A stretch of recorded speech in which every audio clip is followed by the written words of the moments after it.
तुमचं कुटुंब एकनाथ शिंदे गटाकडे गेलं असताना तुम्ही स्वतः उद्धव ठाकरे यांच्यासोबत राहिलात, तरी तुम्हाला तिकीट डावललं गेलं. काय कारण असेल? ज्याला बुंदीची बादली वाढायला दिली, हां, ती बादलीची बुंदी पहिली त्यांनी तिच्या बहिणीकडेच दिली. शेवटच्या क्षणापर्यंत पक्ष माझ्यावर होता. 2 वाजेपर्यंत पक्षाच्या वरिष्ठ नेत्यांबरोबर माझं बोलणं चालू होतं. नेतेही माझ्याबरोबर खूप समाधानी त्यांनी उत्तर दिले. म्हणले आपण तुमच्या मागं आहे, तुम्ही त्यांच्याकडे जा आणि त्यांच्याकडून EB फॉर्म घेऊन या. पण आम्ही ज्यांच्याकडे गेलो ते काय आम्हाला गेले की हसायचे, काय बोलू आता त्यांची बहिणी म्हणलं आम्हाला पण बोलता येत नाही. मग कडूच गट जिल्हा परिषदेचा, हो. जिल्हा परिषदेचा मैदान करवाडी गट सोडून सगळीकडे बाहेरचे आहेतच उमेदवार घेतले मी. आता पक्षावर ही वेळ का आली? मग पहिली ZP 2017 आम्ही EB फॉर्म दिलो झाले ना, तुम्ही EB फॉर्म दिला तेव्हा ते जिल्हा परिषद झाले, तिथून पुढे आमदार झाले ना. पण मग तुम्हालाच त्यांनी दिलं नाही, त्याचं काय? ज्या पक्षाकरता मी निष्ठावंत राहिलो, मी एक वेळ अशी आली की कुटुंबावर वाद घालायचे माझा प्रसंग आला, पण मी भावने दिलेल्या शब्दाला मी जागलो आणि पक्षाने मला नाकारलं. हे मला खूप मोठं वाईट वाटतं मला. म्हणजे आता वाईट गटाचा विचार केला तर ती महिला आरक्षण आहे त्या गटामध्ये, पण तिथं बोलताना सगळी तालुक्यात चर्चा आहे की उमेदवार राहिला बाजूला, उमेदवारांचे पतीच बोलताय. नाही, त्याच्याकडे तुम्ही कसं पाहता? नाही,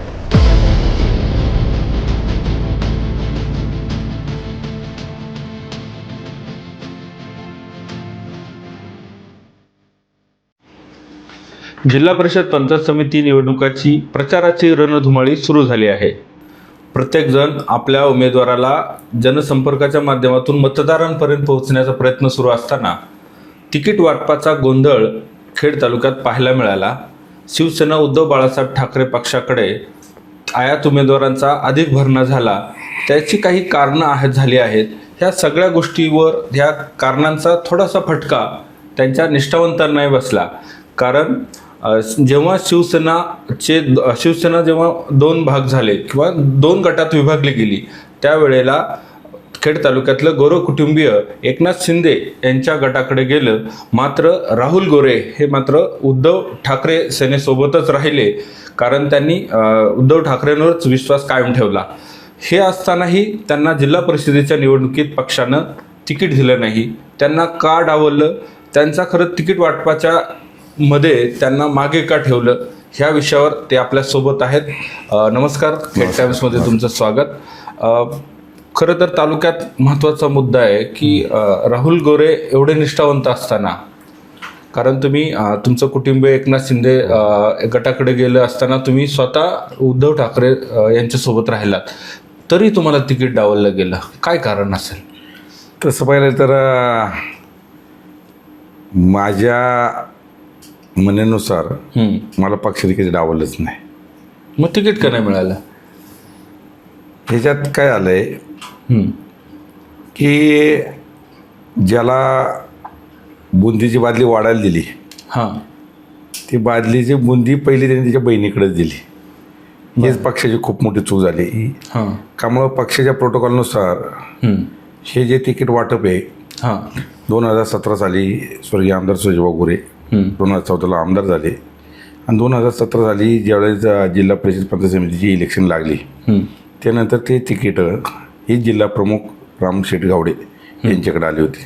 म्हणजे पक्षाचा प्रोटोकॉल हा जिल्हा प्रमुखांकडे असतो. जिल्हा हो, तर जिल्हा प्रमुखांना मान दिलेला असतो आणि ते जिल्हा प्रमुखाच्या हस्ते ही तिकीट वाटप होत असतात. तरी आमदार भाऊ होते आणि त्यावेळेस रामशेठ गावडे होते. रामशेठ गावडेंच्या हस्ते ती जे तिकीट वाटप झाले होते 2017. विशेषतः 2017चा तुम्हाला उल्लेख करूशी वाटतो मला की 2017मध्ये स्वर्गीय आमदार सुरेशभाऊ गोरे आमदार असताना जवळ तालुक्यामध्ये आपल्याकडे जवळ 3 जिल्हा परिषद सदस्य निवडून आले, 8 पंचायत समिती सदस्य निवडून आले, 1 जिल्हा परिषद सदस्य आपला 75 मतांनी गेला. हे तो 4 ते विनिंगच आहे म्हणायचं. आणि 1 पंचायत समिती ही 4 मतांनी गेली. म्हणजे त्यावेळेस आपण पंचायत समितीवर भगवा हा 100% फडकवला होता. आता तिकीट वाटपामध्ये गोळ एवढा मोठा झाला आहे की तुम्हाला काय सांगू त्याच्यातलं. सांगा की जर त्याची तुलना जर करायची जर ठरली 2017ची ना आत्ताची जर याची करायची, कशी तुलना? 2017मध्ये आमच्याकडून असं वाटलं नाही मला की एक निष्ठावंत कार्यकर्ता डावला गेलेला आहे. विशेषतः निष्ठावंत कार्यकर्ता डावलताना सुद्धा त्याच्यावर आम्ही भरोसा तेवढा ठेवूनच केलेलं आहे काम पुढं. मग तुमचा भरोसा ठेवला नाही ठेवला आमच्यावर भरोसा. म्हणजे 2017 सांगतो मला, 2017ला आता तुम्ही हे बघताय तालुक्यामध्ये जे आता तिकीट वाटपामध्ये गोळ झालाय, 2017मध्ये झालाच नाही. आम्ही सगळ्यांना विश्वासात घेतले. जरी एका आमच्या पक्षाकडे काही काही जागी 2-2, 3-3 उमेदवार होते, ते उमेदवार बसून आम्ही 2 महिने अगोदरच घेतलेले. बाबा तू तयारी करू नको, तू थांब, याला आपल्याला पुढे काढायचं, तू थांब. अशी आम्ही पहिली 2 इलेक्शन लागायच्या अगोदर 2 महिने अगोदर आम्ही सर्वे केला की कुणाला आपल्याला द्यायचं आणि कुणाला नाही द्यायचं. आम्ही असं केलं नाही की जो येतोय तू तयारी कर आणि तू खर्च कर. अहो लोकांनी खर्च केला, काही लोकांनी जागा गहाण ठेवून पैसे काढले आणि त्यांनी खर्च करून आता त्याला तुम्ही ऐन टायमाला दाबले, त्याचा उद्रेक होणारच ना पक्षाचा कधी ना कधी त्याचा. नाही, तुम्ही पंचायत समितीच्या जिल्हा परिषदेच्या पायट गटात निवडणूक लढवणार आहात. तुमच्या पत्नी निशा ह्या निवडणूक लढवणार आहात हे पक्षश्रेष्ठींना सांगितलं होतं का? हो, सांगितलं होतं. मग पक्षश्रेष्ठीला सांगितलं होतं. पक्षश्रेष्ठी म्हणजे आम्ही तुमच्यावर आहे, तुम्ही बिंदास काम चालू करा. त्यामुळं माशी कुठं जिंकली? माशी जिंकली तेच तुम्हाला सांगितलं ना मगाशी, की ज्याला तिकीट वाटपायचं काम दिलं त्यांनी त्यांच्या कुटुंबाला दिलं, मग आमचं काय परिणाम नाही. शेवटच्या क्षणापर्यंत पक्ष माझ्यावर होता. 2 वाजेपर्यंत पक्षाच्या वरिष्ठ नेत्यांबरोबर माझं बोलणं चालू होतं. नेतेही माझ्याबरोबर खूप समाधानी त्यांनी उत्तर दिले, म्हणले आपण तुमच्या मागं आहे, तुम्ही त्यांच्याकडे जा आणि त्यांच्याकडून EB फॉर्म घेऊन या. पण आम्ही ज्यांच्याकडे गेलो ते काय आम्हाला गेले की हसायचे, काय बोलू आता त्यांची बहीण आहे म्हणलं, आम्हाला पण बोलता येत नव्हतं. तेवढं मला कळलं की ते काय आम्हाला डावलणार. मग मला तिकीट भेटलं नाही. आता या तिकिटामध्ये तुम्हाला एक निरीक्षण झालं असेल की अनेक निष्ठावून कार्यकर्त्याला डावलेले. आता तुम्ही बघितलं तर सगळ्या गटामध्ये फक्त आमचे संजू शेट गणवट सोडले नाही, करीश आरगडे सोडले, ही 2च कट्टर शिवसैनिक म्हणून त्या ठिकाणी आहेत. तसे बाकीचे बघितलं तर तुम्ही कुठेही सांगा बरं. मग कडूच गट जिल्हा परिषदेचा, जिल्हा परिषदेचा मैदान करवाडी गट सोडून सगळीकडे बाहेरचे आहेतच उमेदवार घेतले ना. पक्षावर ही वेळ का आली? मग आता पक्षाला उमेदवार आपल्या असून सुद्धा ती वेळ आलीच ना. आणि त्यांनी काय केलं, काही नातं गोतं बघितले, जवळचे पाहुणे बघितले. आता या पायट गटामध्ये पण आमदारांनी त्यांची बहीणच घेतली ना. मग त्यांची बहीण तर बघायला कोणत्या पक्षामध्ये आहे? अनुराग जैद हा काँग्रेसचा कार्यकर्ता आहे, सक्रिय कार्यकर्ता म्हणून तालुक्यामध्ये काम करतोय. आणि तुम्ही काँग्रेसच्याच कार्यकर्त्याची आई जर तुम्ही इकडं आता तुमची बहीण म्हणून जर इकडं आमच्या याच्यावर घेत असेल कसं चालणार आहे? नाही, पण त्यांना वाटलं असेल तुम्ही सक्षम नाही, त्यांच्या बहीण सक्षम आहे असं वाटलं असेल ना. म्हणजे काय कशावरून सक्षम नाही? आम्ही 2014 इलेक्शन लढलेली आहे. 2017ला आम्ही पंचायत समिती जिल्हा परिषद तिकीट वाटपायला आलो. आता मी सक्षम नाही म्हणताय, आता मग 2017चं प्रतिनिधी सांगायला लागतो मला. 2017ला आता जे आमदार आहे बाबू शेटकाळे, 2017ला त्यांना मी दिला स्वतः EB फॉर्म. तेव्हा तर सुरेश भाऊ म्हणले नको म्हणत होते. हो का? बरं. भाऊ म्हणले नाही बाबा, ते प्रत्येक वेळेस जेवढा इलेक्शन झालं प्रत्येक वेळेस त्याला पराभव झालाय. ज्यांच्या ज्या पहिल्या जेवढ्या इलेक्शन झाल्या, मार्केट कमिटी झाली, बाकीच्या सोसायटींची झाली, PDC झाली, प्रत्येकाला त्याला पराभवच आहे ना. पंचायत समिती सोबत लढलेली, जिल्हा परिषद लढलेली, त्याच्या अगोदर पराभव झाला ना. त्यावेळेस ज्यावेळेस सर्वेक्षण चालू होतं त्यावेळेस भाऊनी पण डावलंच होतं त्यांना. शेवटी भाऊनी आम्ही मिळून त्याचा पहिला विजय तिथं आलाय 2017ला. त्यांची पहिली झेडपी 2017ला आम्ही EB फॉर्म दिलो झाले ना. तुम्ही EB फॉर्म दिला तेव्हा ते जिल्हा परिषद झाले, तिथून पुढे आमदार झाले ना. मग तुम्हालाच त्यांनी दिलं नाही त्याचं काय? मी जिल्हा परिषदेचे होणार आहे त्यामुळे मला त्यांचं काही अडचण नाही. पण मला एक वाईट गोष्ट वाटतं, ज्या पक्षाकरता मी निष्ठावंत राहिलो, मी एक वेळ अशी आली की कुटुंबाबरोबर वाद घालायचे माझा प्रसंग आला, पण मी भावनी दिलेल्या शब्दाला मी जागलो आणि पक्षाने मला नाकारलं. हे मला खूप मोठं वाईट वाटतं मला. म्हणजे आत्ताच्या घडीला पण पक्षाने, तरी मी आता वर्ष नेत्यांना जरी फोन केलो तर नेत्यांना सो वाईट वाटतं की आपण याकडे चांगल्या कार्यकर्त्याला आपण तिकीट नाही देऊ शकलो. त्यांनाही थोडी खंत वाटत होती ना. नाही, ती वाटते. मग तुम्ही पण तुम्ही अर्ज भरलाच की तुम्ही मशालीनं, म्हणजे शिवसेना उद्धव ठाकरे गटाकडून तुम्हाला तिकीट नाकारलं गेलं. म्हणजे तुमच्या पत्नी खरं तर इच्छुक उमेदवार म्हणून आहेत, तर तुम्ही मग त्यानंतर तुम्ही धनुष्यबाणाकडे गेला. तो धनुष्यबाण कसा निवडला? मग आता धनुष्यबाण निवडलं म्हणजे आमचं कुटुंबच धनुष्यबाणाकडे आहे ना.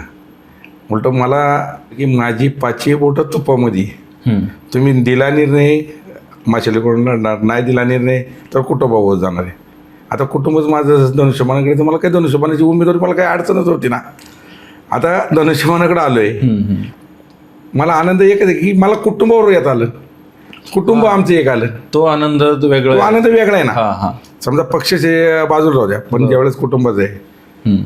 कुटुंब म्हणून आम्ही एक आलोय, त्याचा खूप मोठा आनंद आहे. त्याच्यात आता तालुक्यात फरक पडन, धनुष्यबाण किती जोरात चालतो हे तुम्हाला कळन. 7 तारखेला तुम्हाला निकाल ज्यावेळेस कळन तेवढं. ठाकरे गटाने तिकीट नाकारलं, पण तुम्ही कुटुंबरूपी एक आला आणि आता तुम्ही धनुष्यबाण. डबल ताकद झाली ना हो. हा. धनुष्यबाण म्हणजे कुटुंब होतच ताकदीनेच होतं. चाकण नगर परिषद कुटुंब धनुष्यबाणावर लढलेलं आहे. ज्यावेळेस आमच्या वरिष्ठांनी पण धनुष्यबाणाला मदत केलेली, मशालीने केलेली ना मदत तिथं पण. मग त्यामुळं ताकद डबल झाली ना आमची. आता उलट मी त्यांच्याकडे गेलोय. पहिले त्यांना प्रोटोकॉल असायचा, मला प्रोटोकॉल असायचा. उद्या जरी आमच्या कुटुंबातली जरी काही कार्यक्रम गेला की मला पक्षासाठी म्हणून, मला पक्षाचा संघटक म्हणून मला कुटुंबाच्या कार्यक्रमामध्ये एवढा सहभाग घेता येत नव्हता. हा, तुम्ही कारण ठाकरे गटाचे जिल्हा संघटक. हा, जिल्हा संघटक. याच्यात काय होतंय, आमच्या पक्षामध्ये अनेक जण काड्या घालणार आहे ना, लगेच फोटो काढणार, वर पाठवणार, साहेब बघा धनुष्यबाणाच्या कार्यक्रमाला गेले राहुलचे. बरोबर. त्यामुळे तुम्हाला काही कौटुंबिक कार्यक्रमाला मला जाता नाही आलं काही कार्यक्रमाला. नाही, पण आता ती समस्या दूर झाली. नाही, उलट मला आनंद झाला. उलट आता आमची ताकद वाढणार, सगळं कुटुंबावर जाता येईल. आता तुम्हाला कळण 2007 तारखेला 7 फेब्रुवारी काय रिझल्ट लागणे हे तुम्हाला कळेल. आता तुम्हाला तर मशालीकडून तिकीट मिळालं नाही, तुम्ही धनुष्यबाण हाती घेतला. पण आता ही गणित बघता झेडपीची पाईट गटाचा विचार केला तर तिथं शरद बुटे पाटील यांच्यासारखा मुरब्बी राजकारणी तिथं आहेत. त्यानंतर आमदारांच्या बहीण राजश्री जैद म्हणून तिथं आहेत. आता तुम्हाला ही निवडणूक तुम्ही मैदानात उतरल्यावर सोपी वाटते? हो, मला ती निवडणूक पहिल्यापासूनच सोपी आहे तशी. पण ती कशी काय? मला मागे इतिहासात जायला लागते. 2014ला ज्यावेळेस स्वर्गीय आमदार सुजयभाऊ आमदार झाले त्यावेळेस जवळ 13,000-14,000 हजार मतदान भाऊंडला झाली. विशेषतः आता त्या गटामध्ये त्यावेळेस आमच्या विरोधात कोण उभं होतं? दिलीपराव मोहिते होते आणि शरदराव बुट्टे पण होते ना त्याच गटातले. त्यावेळेस माझ्या माहितीनुसार शरदराव बुट्टेंना 3,000 ते 4,000 मतदान झाले असेल गटात. हो, गटात. आणि भाऊंडला 13,000-14,000 मतदान त्या गटात झाले. त्यावेळेस ते बीजेपीकडून उभे राहिले होते. आणि नंतर 2017ला तर कैलास शेठ गाळो आणि यांच्यात लढत झाली. त्यावेळेस कैलास शेठ 1,000-2,000 मतांनीच माग होते, म्हणजे काही एवढ्या मताचा फरक त्यांचा पण नव्हता. 2019ला ज्यावेळेस इलेक्शन झाली त्यावेळेस तुम्हाला उलट ते तिसरी वेळ एक झालं की त्यावेळेस त्या भागामध्ये त्या विभागामध्ये जे काम करणार होते अतुल देशमुख ते भाऊंच्या विरोधात उभे राहिले. त्यावेळेस अतुल भाऊंला पण मला वाटतं 9-9.5 हजार मतदान झाले. त्यावेळेस आम्ही 3 नंबरला राहिलो आणि त्यावेळेस दिलीप मोहितेला जास्त मतदान झालं त्या गटात 2019. हा, म्हणजे तिघं सेमला होतो, पण आम्ही 2 नंबर किंवा 3 नंबरला राहिलो असं. पण आता 2024ला ज्यावेळेस इलेक्शन झाली बाबेशेठ काळेची आणि मोहितेंची झाली त्यावेळेस बाबेशेठला 14,500 मतदान झाले आणि मोहितेंना मला वाटतं कमी झाले. पण त्यावेळेस मोहितेंना जरी कमी झाला असेल पण त्यावेळेस मोहिते आणि बुटे ही दोन्ही एकत्रच होते ना. म्हणजे युतीचा त्या. आता तुम्हाला वाटतंय की मोहितेंकडे यांनी प्रवेश केला म्हणून बुटे वाढले नाही, तेवढेच आहे अजून. त्यावेळेस अतुल भाऊ कोणाकडे होते? बाबाजी काळेंकडे होते. आम्ही कोणाकडे होतो? बाबाजी काळेंकडे होतो. त्यामुळे त्यांचा विजय 14,500 आणि आमच्याबरोबर कोण होतं त्यावेळेस? 13,500-14,000 आम्हाला पण झालं तर 2014 साली. मग ते जर गणित काढलं ना तर मला तर सोपा विजय. आता माझ्याबरोबर कोण आहे? कैलास शेठ गाळो माझ्याबरोबर आहे, अतुल भाऊ देशमुख त्या गटातले माझ्याबरोबर आहे, तिथले स्थानिक जे उडे पुढारी आहेत ते सगळे माझ्याबरोबर आहे. म्हणजे मला त्या गटाला एकदम विजय. आता जयचा विषय त्या गटामध्ये येतच नाही आणि आम्हाला माझी स्पर्धा त्यांच्याबरोबर नाहीच, माझी स्पर्धा बुटेंबरोबर आहे. ही जी लढाई आमची शरद बुटेराव पाटील आणि आमच्यात आहे, जैदमध्ये आमच्या येतच नाही. त्यामुळे ही इलेक्शन आम्हाला सोपी आहे. ते कसे नाही? ते जैद उमेदवार तुमच्या स्पर्धेत नाही, ते कसे काय नाही? आता मी सांगण्यापेक्षा तुम्हाला पण माहिती ना. नाही, पण सांगा ना तुम्ही. आता जे उमेदवार हे कुठले चिंबळेचे जवळजवळ 10-12 गाव पलटी करून ते पलीकडून इकडे येणार आहे. आले तर त्यांना बेस काय आहे? त्यांना एकच बेस की 1-1.5 वर्षापूर्वी त्यांचे बंधू आमदार झालेले आणि पैसे. दुसरा काय बेस? विकास कामाचा बेस नाही, आणि पैसे, हे दोनच बेस ना. आम्ही 2013 सालापासून तर आज तगायत मी त्या गटामध्ये काम करतो. घर टू घर तुम्ही कोणत्या घरात जा, मी त्या माणसाचं नाव असेच त्याला ओळखू शकतो. हे जर झाले, यांना वाटतं ना मी या गटाचा दावेदार आहे, यांनी कोणत्या घरात जाऊन सांगावं हे गट या घरातलं हे नाव आहे, कधी करा आमच्या दोघांपुढं समोर. त्यामुळे ते दावेदार नव्हतेच, मीच दावेदार होतो. पक्षाला मी तेवढं समजून सुद्धा सांगून पक्ष माझ्याबरोबर होता, पण यांनी दिलं नाही. पण आता त्यांना त्याची परीक्षा आहे ना त्यांची, पण त्यांना कळलं आता काय होणार आहे. खरं तर पाईट गटाचा विचार केला तर तिथं महिला आरक्षण, हो बरोबर. तिथं अशी चर्चा आहे की तिथले पतिराजेच बोलतात, म्हणजे माध्यमांसमोर असेल किंवा सभा घेतात त्यावेळी पतिराजेच बोलतात, कधीतरीच उमेदवार बोलतात. ह्याच्याकडे तुम्ही कसं बघता? कारण तुम्ही सुद्धा त्या म्हणजे तुमच्या निशा गोरे ह्या सुद्धा उमेदवार आहेत आणि तुम्हीच बोलताय, ह्याच्याकडे कसं बघता? मी त्या गटामध्ये मान्य आहे की त्या गटामध्ये चर्चा चालू आहे की महिलेपेक्षा पुरुष जास्त बोलतात. पण इथं मी का आलो आहे तर मला एक भूमिका मांडायची, माझी पक्षाने का तिकीट डावलं त्याच्याकरता आलं आहे. तुम्हाला सांगतो, माझी पत्नी ही तुमच्याकडे येणारच आहे, तुम्ही कधी बोलवा, माझ्यापेक्षा चांगले विकास कामावरती मुद्दे देऊ शकते. मी फक्त काय राजकीय बोलू शकतो, पण ती विकास कामाविषयी चांगली बोलू शकते. तुम्ही म्हणताय की तुमचा विजय पक्का आहे, कुठल्या बेसवर तुमचा विजय होणार? आता माझी पत्नी ही बैलगाडा मालकीण आहे. आता आम्ही प्रचार यंत्रणेत कुठं जरी फिरलो तर शंभू बैलाची मालकीण आली म्हणून सर्व महिलाच बघतात तिच्याकडं. त्यामुळं बैलगाडा क्षेत्रामुळं मला सौभाग्यवतीला अख्ख्या ग्रामीण भागामध्ये ओळखतात, म्हणजे त्याच गटात नाही तर सगळ्या गटामध्ये. तुम्हाला मध्ये एकदा आम्ही नारायणगावला चाललो होतो. नारायणगावला जाताना बोरवाड्याला एक घाट होता, बैलगाडा घाट. सर ते म्हणजे मला बैलगाडा घाटच बघायचा आहे. काय महिला या आहे ना, ह्या कुठं असतात टी व्ही पुढं बघतात बघा, प्रत्यक्ष कधी याच्यात गेले नाही. आता म्हणलं तुला कोण ओळखायचं नाही, तो आपलं माझ्याबरोबर चल. आम्ही योगा टी शर्ट घातला होता आणि मग आम्ही दोघं उतरून आम्ही गेलो बैलगाडा घाटात. लोक मला बघत होती, पण मी आपलं हे केलं. पण ज्यावेळेस ही जेव्हा बघायला गेली पुढं आम्ही आळ्याच्या तिथं, तेव्हा 2-3 पोरं म्हणली, हो ती शंभू बैलाची मालकीण. म्हणजे माझ्या पत्नीला बैलगाडा शंभू बैलाची मालकीण म्हणून ओळखतात. त्यामुळे मला ते सोपं आहे. आता तुम्ही पाईट गटातून तर निवडणूक लढवणार, धनुष्यबाण तुमचं चिन्ह आहे. बरोबर. तुम्ही मतदारांपर्यंत काय व्हिजन घेऊन जाणार आहात? विजन भरपूर आहे. विजनचा विषय आला की माझे डोळे थोडे पाण होतात. कारण स्वर्गीय आमदार सुरेशभाऊ गोरे यांचं खेड तालुक्यामध्ये वेगळं विजन होतं. त्याच्यातले 12 ज्योतिर्लिंग जे आपले महादेवाचे मंदिर आहेत, त्यामध्ये त्या गटामध्ये जवळजवळ 2 मंदिरं आहेत. एक चक्रेश्वर आहे, एक कुंडेश्वर आहे. चक्रेश्वराचं पण अर्धवट पाहून काम राहिलं आहे, कुंडेश्वरांचं पण अर्धवट काम राहिलं. त्या गटामध्ये पुनर्वसनाचा एक खूप मोठा विषय आहे. ते जवळजवळ 30-35 वर्ष झाला तो विषय तसाच पेंडिंग आहे. त्यातलं जवळजवळ 90% बावणे काम पूर्ण केलेलं आहे. त्यातलं 10-15% राहिलं असेल. काही शेतकऱ्यांना जागेचा मोबदला देणे राहिला असेल, काही शेतकऱ्यांना जागा देण्याची राहिली असेल. त्याच्याकरता खरं ते एक विजन आहे.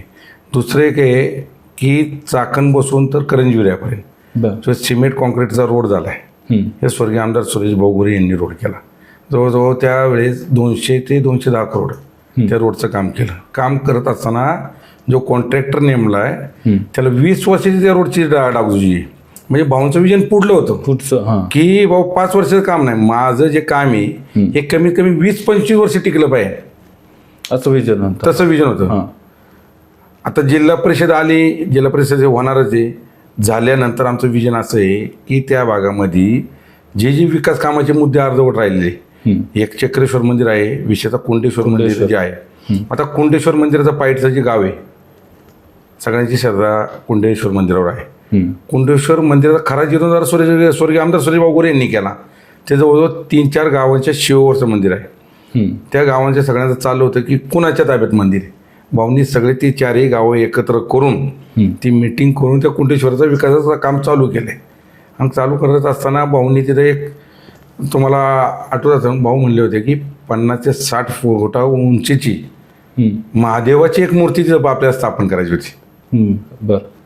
म्हणजे एक पर्यटन स्थळ म्हणून. दुर्दैवाने भाऊंचं निधन झालं, पण ते भाऊंचं राहिलेलं अर्धवट स्वप्न आहे. म्हणजे कुंडेश्वर मंदिराचं असन, चक्रेश्वर मंदिराचं असन, पुनर्वसनाचा विषय असन, बाकीचे विकास कामाचे विषय असन. आता विकास कामामध्ये बघितलं तर आमच्याकडे जे विजन आहे तसं जयदनकडे नाही ना विजन. बाबाजी शेटकाळे आता मला वाटतं 1-1.5 वर्ष झाले आमदार झालेले, त्यांचं काही विकास कामं झाले. तसे विकास कामं भाऊंची खूप झाले त्या गटामध्ये. विकास कामामध्ये करंजविरे रोड आहे, पुनर्वसनाचे जवळजवळ 90% भाऊंनी कामं पूर्ण केलेली आहे. रौंदवाडी त्या बाजूला जवळ बरेच शेतकऱ्यांना जवळ मला वाटतं तर 200 ते 250 करोड शेतकऱ्यांना मिळून दिलेले भाऊंनी पुनर्वसनामधून मोबदला. अशा अनेक शेतकऱ्यांना पैसे भेटलेले. पाईट गावामध्ये जो सिमेंट कॉन्क्रीटचा जो रोड आहे, पहिला पाईट गावातली तुम्ही अवस्था बघितली, रोडच नव्हता. जो पूल होता, पूल पण फुटत झाला, म्हणजे खाली खड्डा आणि मग व्हायचं.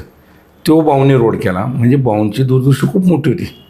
विकास कामं भाऊंनी जेवढी त्या गटामध्ये केली, म्हणजे तालुक्याच्या वेळेस भाऊ 2014 ते 19 होते, सगळ्यात जास्त कामं त्या गटामध्ये केली.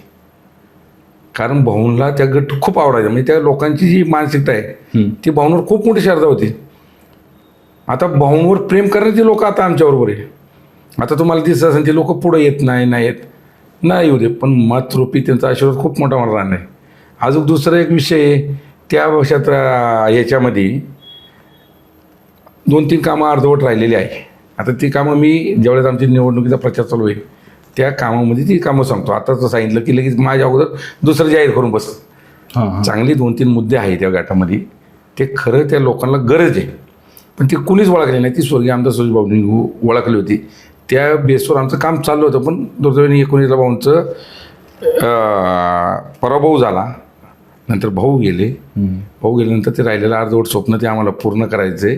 त्याच्याकरता आम्हाला खाली जिल्हा परिषद सदस्य व्हायचे आणि होणारच आहे. आपल्यासोबत होते राहुल गोरे, ज्यांना खरं तर शिवसेना उद्धव ठाकरे गटानं तिकीट नाकारलं.